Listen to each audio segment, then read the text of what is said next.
Hello, everybody. This is Preston Poulter here with Pocket Jacks Comics, and today I wanted to do a follow-up on my talk about Thor.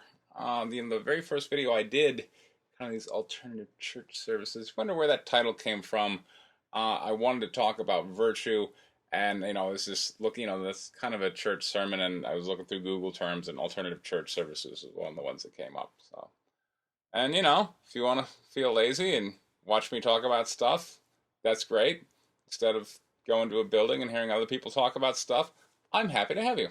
So, today I wanted to continue on because last time I only talked about kind of the beginning of Thor, where Odin had sent him on a journey. So today I thought it might be exciting if I talk about the power of faith, which is unusual. I think a topic for a non-religious forum, but we might also call it confidence.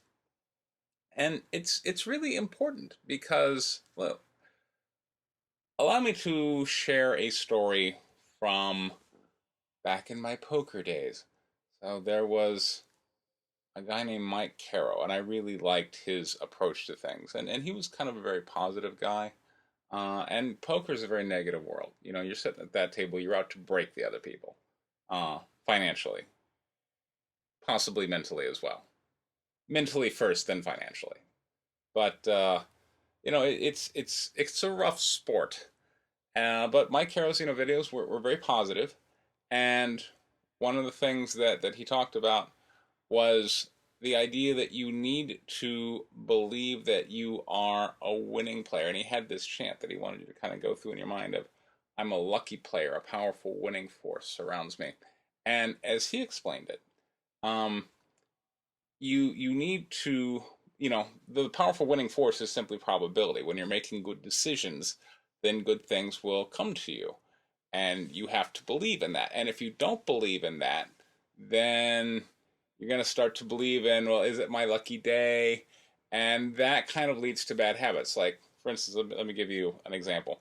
Let's say you're just having a bad session and you're down a bunch of money, and then you pick up 5-7 of spades or something, and you play it from a bad position, and you play it all wrong, but you win a big pot.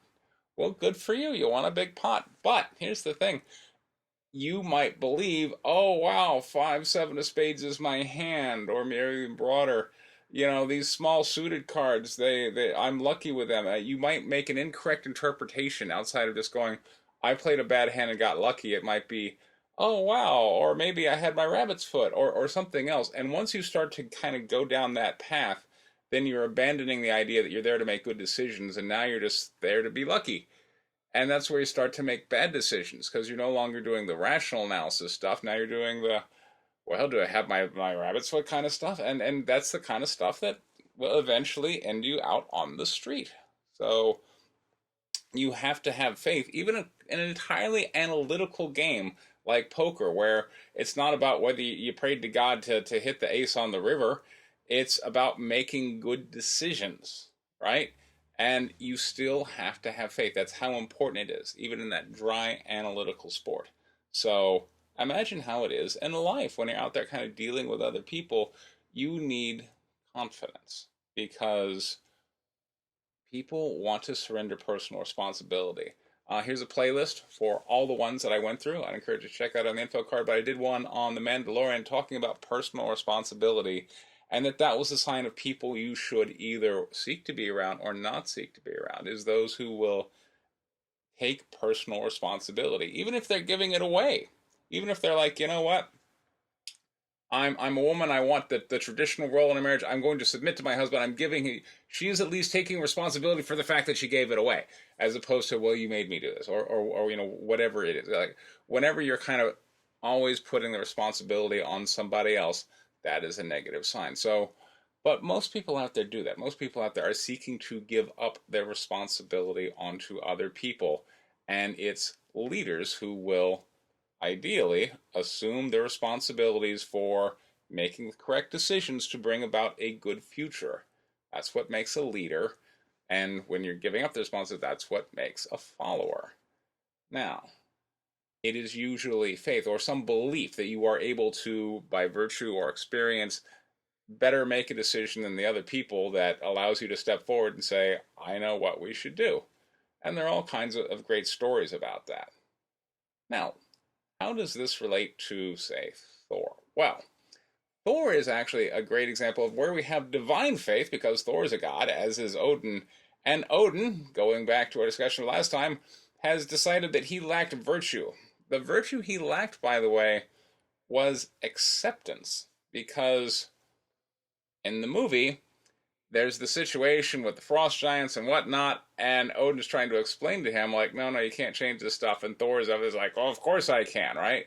So it is acceptance, grace, as perhaps the Christians might call it, of being able to accept the situation that you're in that Thor needed to learn from his lesson. And so I really love that scene with the destroyer, so I thought we would go ahead and watch that, because that is where Thor kind of learns to basically, have grace and accept the situation and just see what happens. So let us watch that scene.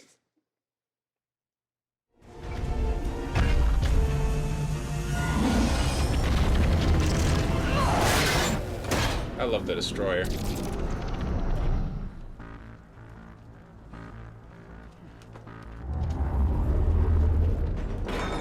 It's such a good movie. Ugh.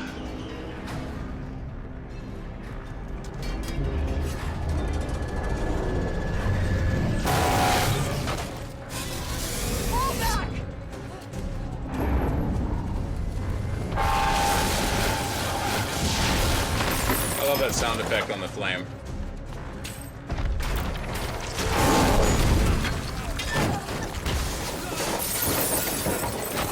Go. Now, run!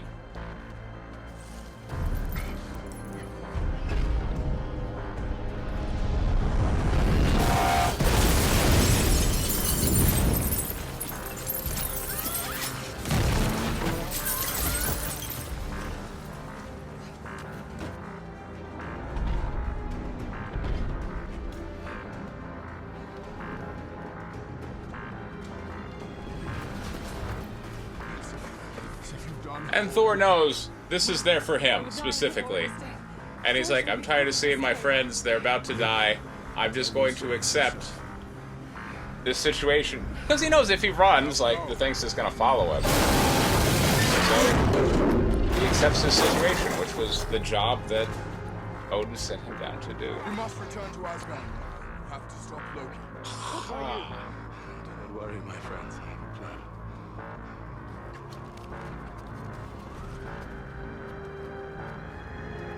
We need to fall back. Come on.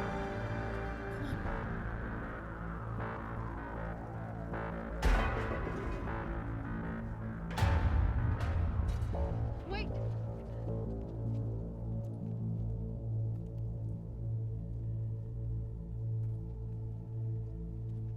What's he doing? Notice Thor used deception on his friends to get him to accept the plan, because not even they could accept what he was about to do.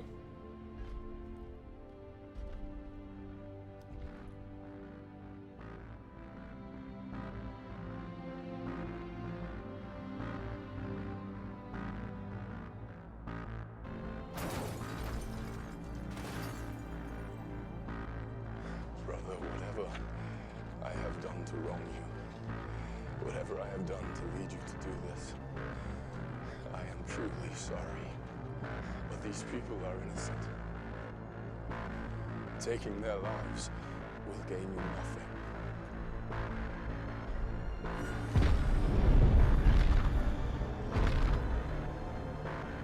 So take mine and end this.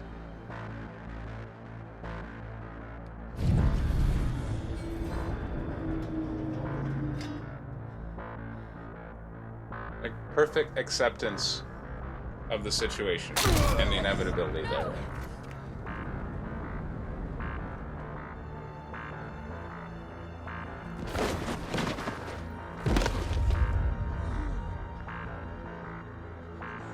And then, of course, this is the cool moment, the denouement, as we would call it, where all is lost, Thor is dead. But really, he is, of course, not dead, because now he has gained acceptance, the virtue that he was sent down to get.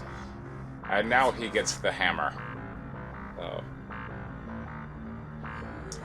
Natalie Portman starring in Thor Love and Thunder, coming soon to a theater near you.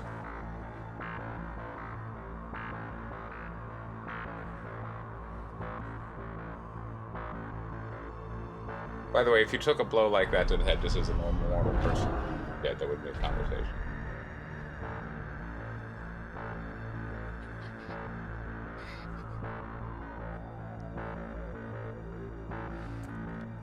Everybody's giving up. But here comes the hammer. I love this scene.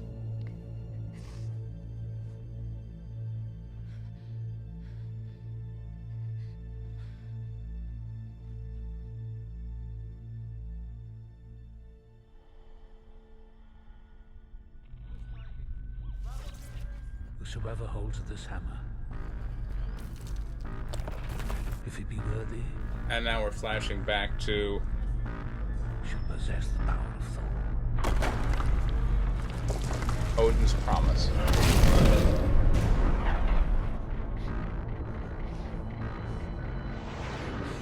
This, I think, is a good example of faith, and it's framed from a divinity because we're dealing with Odin and Thor here, but not a traditional faith that we're practicing today.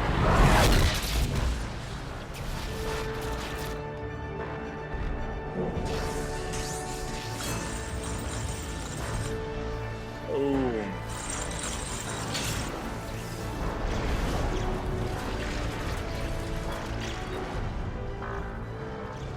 Then we got magic transformation and lots of destroyer smashing, and that is cool. So, but beyond the destroyer smashing, though, Thor's lesson of acceptance is something that Loki does not learn and never really learns until maybe, like, I guess he maybe learns in kind of his moment where he has to go do that in Avengers, the one before Endgame, but where he basically gets wacky by Thanos. The Loki character was a little bit all over the place in the different movies. I didn't think they were particularly consistent in how they portrayed him. But here in this movie, Loki discovers that he is a frost giant, and he feels his differentness from the other Asgardians, and his inability to assume the throne, his feeling of unworthiness. And if only he could accept that, yes, maybe Thor is more destined, maybe Thor belongs there, maybe you are not a true Asgardian, but that doesn't mean you're not loved, that doesn't mean you don't have a place, but he can't accept that. And so he, in the movie, Thor concocts this plan that he's going to destroy all the frost giants and thereby destroy his own heritage, and therefore prove he is a true Asgardian. And so there's this discussion where Thor is trying to get him to accept. Thor is trying to pass on his lesson to Loki. So let me show you that. Why have you done this? To prove to Father that I am a worthy son. When he wakes, I will have saved his life. I will have destroyed that race of monsters, and I will be true heir to the throne. You can't kill an entire race. Why not? And what is this newfound love for the frost giants? You could have killed them all with your bare hands. I've changed. So have I. Now fight me. I never wanted the throne! I only ever wanted to be your equal. I will not fight you, brother! I'm not your brother. I never was. Loki, this is madness. Is it madness? Is it? Is it? Come on, what happened to you on Earth that turned you so soft? Don't tell me it was that woman. Oh, it was. Well, maybe when we're finished here, I'll pay her a visit myself.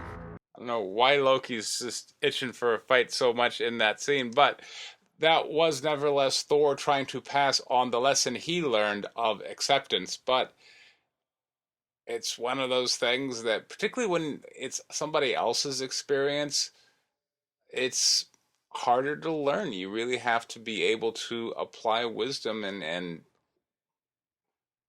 do your best to say, well, gee, if I were in those circumstances, what would I have done? And maybe see if you can learn their lessons.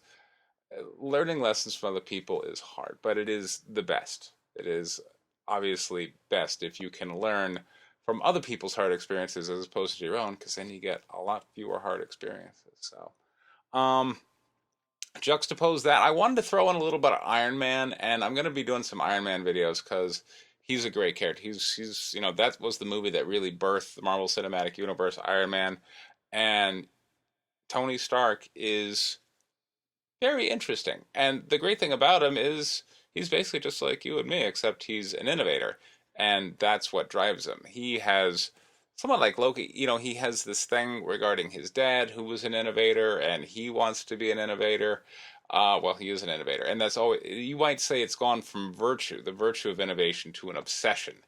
And maybe it's gone unhealthy, but at the same time, society values the contributions of he and his father and innovators in general that, well, maybe obsession about a few things is good.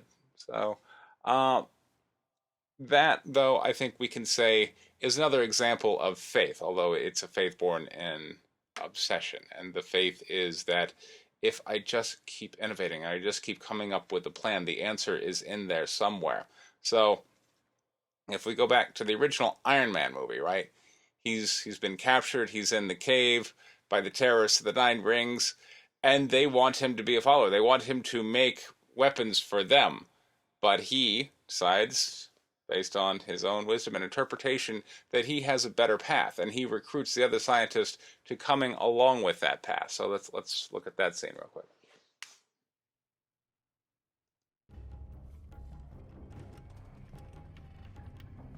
And we have another case where he's using secrecy to enact his plan. How many languages do you speak? A lot. But apparently not enough for this place. They speak Arabic, Urdu, Dari, Pashto, Mongolian, Farsi, Russian. Who are these people? They are your loyal customers, sir. They call themselves the Ten Rings. The Ten Rings being a nod to the Mandalorian, of course.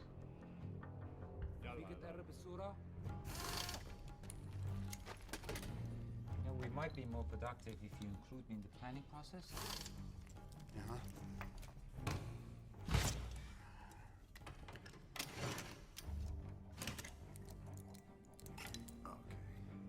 Hello, Tony. What is that? That's palladium, 0.15 grams. You need at least 1.6, so why don't you go break down the other 11?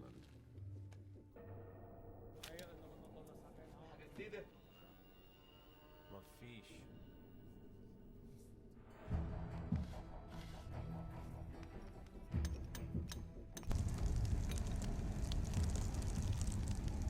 Careful. Careful, we only get one shot at this. Relax. Have steady hands. Why do you think you're still alive, huh?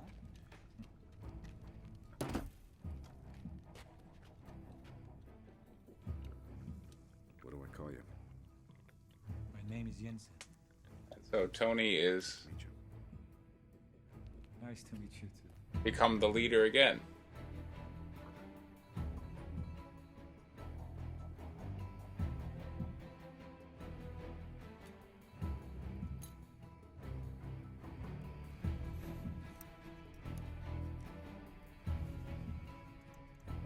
And I really love Iron Man, and I want to kind of dedicate a whole video to it. But this is, I wanted to add it here to the end of this one to give another example, a non-divine example of still acting in faith, becoming the leader, and having that pay off for you.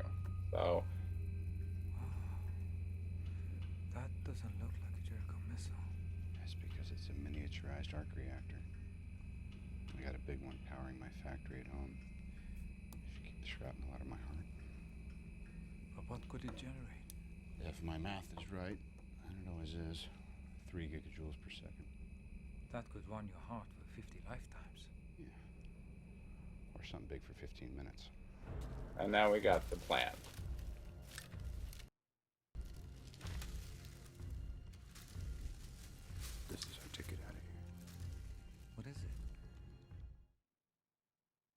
So, again, we have someone acting in faith, becoming the leader, and affecting results, and ultimately making the world better. So, I thought faith was something that, well,